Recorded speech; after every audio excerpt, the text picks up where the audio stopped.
The burning and killing must have been something terrible. The people say the soldiers went wild, that they chose people at random, women, men, babies, shot and ran them through with bayonets, and began burning everything in sight. 75 people died this way, massacred. This child, the bayonet was run through her.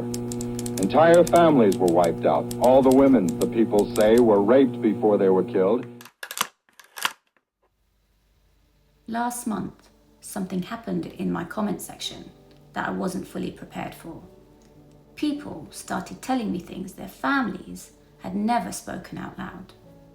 A woman whose grandfather was taken at midnight for a watch. A woman whose father watched his own father held at gunpoint at the age of 7. A Pakistani man whose uncle relayed the orders and then came home. These are not history book stories. These are people who are alive right now, carrying this.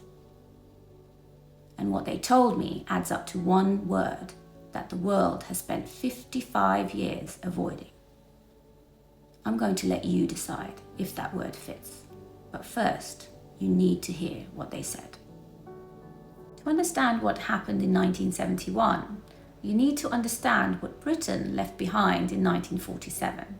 A man named Cyril Radcliffe had never set foot in India.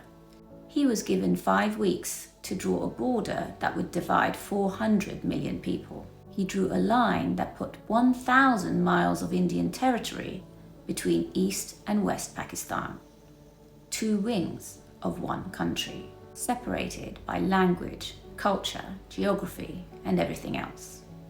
He left before the ink was dry. My family lived on the fault line he drew. For 24 years, East Pakistan, the Bengali half, was governed like a colony by its own state. Their language was criminalized. Their culture was mocked. Their votes were stolen. On 26th of March 1971, they declared independence. On that same night, the Pakistani army launched Operation Searchlight. What followed was 9 months of systemic killings. 3 families told me what that looked like from the inside. This is their testimony. The first story came from a woman I'm going to call Annie. She's a pharmacist. She completed her PhD last year. She is now working on anti-cancer research in the United States. When she messaged me, she was going through cancer treatment herself. She told me her grandfather was the reason she decided to become a scientist. Her grandfather was a UK trained doctor, Bilat Ferhat Doctor, the doctor who came back from England. He ran a small dispensary from his home in Dinajpur, close to the Indian border. At night, freedom fighters crossed that border to be treated. He treated them every night. His wife and daughter, Annie's mother, then in the 9th grade, sewed clothes for the Hindu and tribal women in the area and taught them the kalima, so that when the Pakistani army came, they could pretend to be Muslim and hope to be spared. Then the army found out.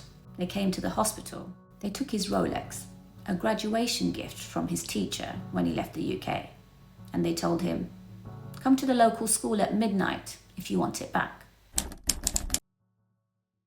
A distant cousin who was fluent in Urdu found out. He went to Annie's grandmother who was pregnant and told her, "Pack everything, be ready to leave the moment I come back with him." Cousin arrived at the school. He found the doctor stripped to his underwear, blindfolded, bound in a lineup with others. The cousin told the soldiers the man they had wasn't the doctor, just a servant.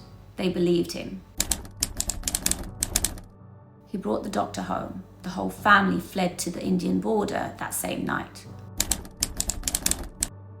Someone had to intercept the freedom fighters in case they came for treatment and walked into a trap. That was the last time Annie's grandfather saw his cousin. No one ever found his body. No burial was ever possible. Annie's grandfather made it to a displaced persons camp in India. He kept treating the wounded there. When the war ended and he came back, he spent the rest of his life taking care of his cousin's family. Annie's family still keeps that contact today. The second story is complicated, and I want to be careful with it because the official record and the family memory don't fully agree. And that gap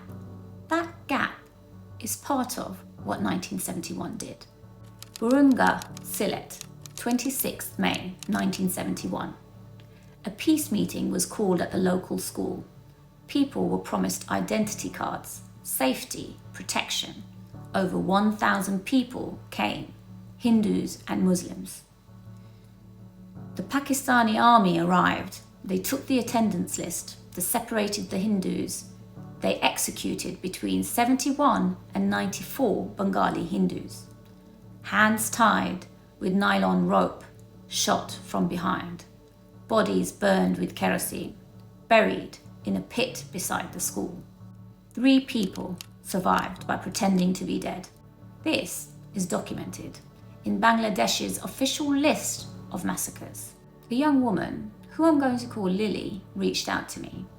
While we were talking, she looked up her grandfather's name and found that the record had changed from what they remembered. The digital record, the one that can be edited anytime without asking the people who are actually there. She messaged me while she was still reading it. She said, "This has me burning. It's almost as if his story and his memory is being rewritten to fit someone else's narrative." That burning, hold it. Lily's grandfather was Inzad Ali, the chairman of Burunga, one of the local officials who called the meeting. His family say he didn't know what was coming. The army had promised passes, safety, protection. He believed them because he was trying to protect people. That is what local leaders were supposed to do. The records that might tell us the full truth were destroyed in 1971, and what replaced them can be rewritten by anyone without asking the people who were there. This is also what the war did. It didn't just kill people, it killed the record of who they were. When the killing started, the soldiers told him to walk away. He refused. He gave them his shop, his money, everything that he had, just to make them stop. They wouldn't. Someone ran to tell him the soldiers were coming. He could have ran. He didn't. He was caught while trying to rescue people.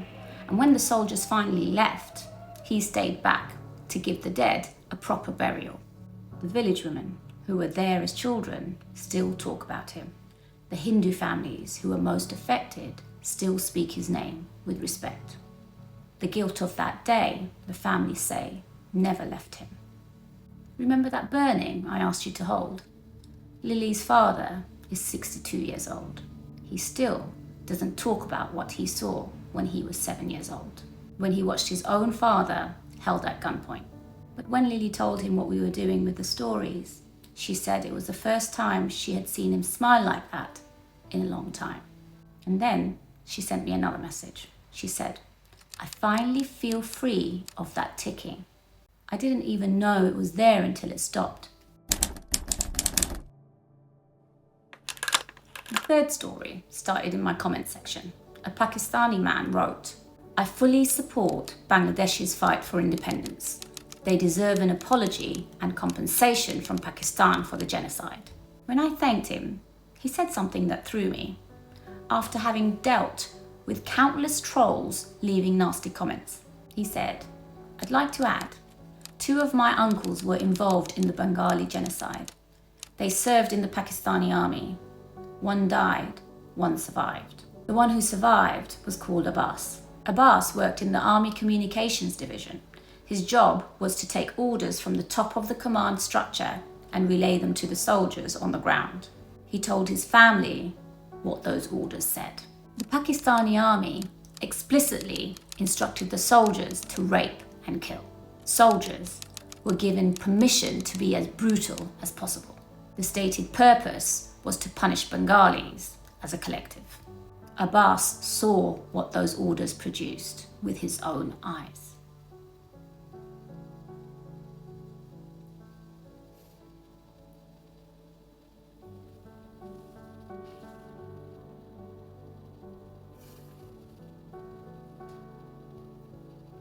Abbas saw what those orders produced with his own eyes.